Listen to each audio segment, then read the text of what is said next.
Tell me about when you worked in the mills, particularly Burke Yarns. Did you take your mill? Did you carry it there, or did you buy stuff there on a machine? No. Sometimes I would take mine, but they had, in Valdez, what they did is they come around, they'd take orders from, to like restaurant where they had sandwiches, that you could order sandwiches from a restaurant down in Valdez, and then they would bring it into your department. And they had like two guys that would go around each department. From each department, they'd go around and take orders. So you could order it or you could take it. I took mine most of the time because what you could order was just basically sandwiches, and I just tried to do more healthy because I was also working part-time at a spa and teaching aerobics and stuff, so I was trying to stay a little healthy too at the same time. So you worked in two jobs at the same time? Oh, I always worked two jobs. I always have worked 2 or 3 jobs at a time. Either waitressing in my main job or at, I worked for a spa lady for years in the evenings. Yeah. Teaching free weights and aerobic, water aerobics, low impact aerobics, stuff like that. So. Did any of your brothers and sisters work in any of the mills? No, they didn't. Johnny worked at a service station in high school, and after he got out, and then he went into business with my dad. He went into putting in water lines and sewer lines and stuff with my dad. And now I take that back. My brother Michael worked at Drexel Furniture for years. As a matter of fact, he worked at Drexel. I think that's about the only job he ever had other than being a bus driver. He drove a bus, and he worked at Drexel Furniture. He drove a truck. As a matter of fact, he did that for many years, and he lost his life driving a truck for Drexel. He was going down to get a load of furniture for market in August. And he was crossing the railroad tracks down in Hildebrand, and the train hit him and killed him instantly. How old was he? See, Michael, at that point, he was, 40, I'm wanting to say 46. His mid-40s. Did he have a nickname? He sure did. Red House. Red House. Everybody knew him more by Red House than they did his real name because he had red hair. He was a good guy. He was a hard worker. I remember he got hit by a car. In the first grade, sure did. Got hit by a car right there in front of the school. And it just, it was the most horrible day for me because they come and got me. It was in 6th period. They come and got me. They come and got me out of class, and I went down and I saw him laying there on the road, and I just freaked out. I was just like all to pieces. But then I happened to think, my sister, got to get my sister, So I ran and got her and put her on the bus. We got on the bus and went home. Finally got home, and then I had come back to town and to the hospital. Which that don't sound like much, but coming to town from up there back then was a big deal. It happened on a Friday afternoon. It sure did. He went across the road. Wasn't supposed to go across the road to school, and he went across the road to get him some candy or something, and he got hit coming back across. Sure did. But we had to teach him to walk, talk, because his jaws was wired together. He was unconscious. I was with him when he came to, and at the hospital, I was the one with him, and he was unconscious for 5 days. And so with the day he come to, I was with him. And but we had to teach him to walk and talk and just everything all over again. Yeah.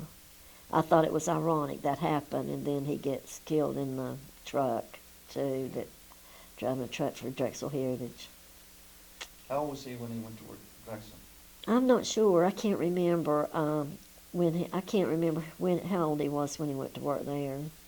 I know he drove a bus for Freedom. He graduated. He was at the first graduation. He was in the first class at Freedom High School. And then he drove a bus morning and evening, and he'd do activity bus driving and all that kind of stuff. Did that for a while, and then helped my dad at the campground. And so that's basically what he did for quite a while. Then he went to work at Drexel. But I don't know how old he was when he went to work there. No, he worked there for a lot of years. Which plant did he work? Plant 6. But then after he started driving the truck, he actually went around to different plants. But his base was like, if you had to get in touch with him or something, you went to plant 6. But he would go to different plants and load up to Where was load. plant 6 located? That's down behind, down across from Rose's, right down on the left from Rose's.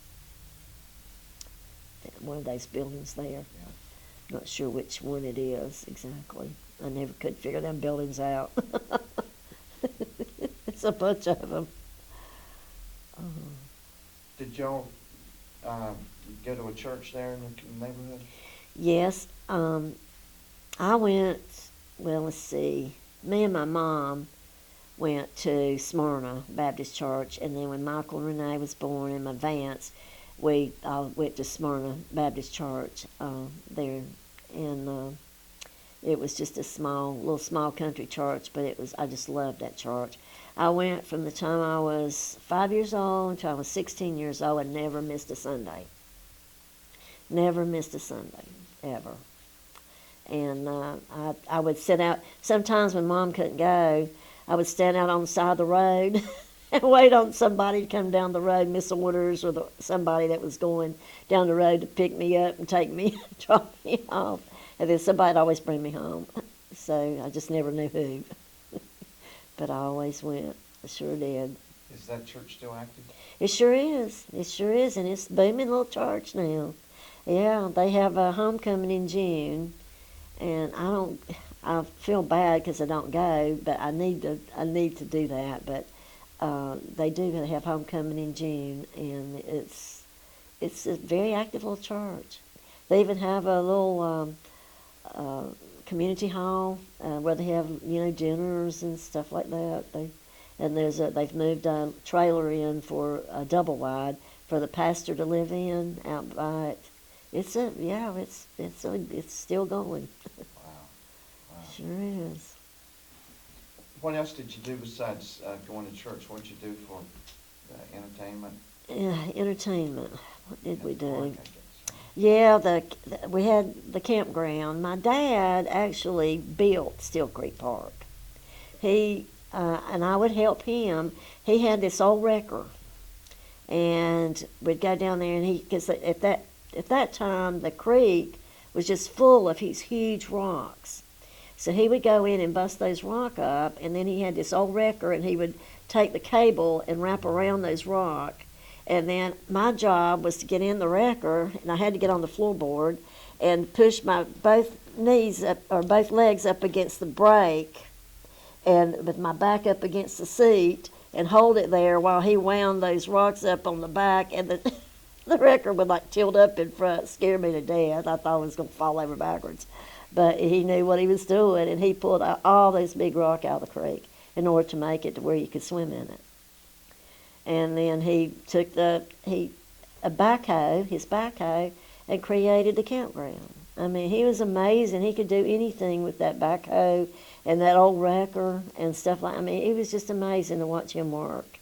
All the landscaping that was done, what landscaping was done, he did with that backhoe. It was amazing. I really just loved watching him. Then he'd, work on cars and stuff, so I'd sit and watch him work on cars. But, yeah, I loved my dad. I really did. I guess the park then was a lot of fun to go to, swimming and being way up in the mountains like that. During the summertime, I loved it. I couldn't wait, but oh my goodness, I always hated for school to be over. I would cry on the last day of school, all the way home. I'd just cry because I couldn't stand for school to be over, because that means, we wouldn't get to see no friends, until school started back. Because back then, many of those people came up there camping, because it wasn't that big a thing. It's all mostly people from Lincolnton and from out of town that came. So I met a lot of new people, a lot of new from out of town. But I felt like a little country girl out there, and nobody, just by myself, running up down the hill. That was a big hill, and so.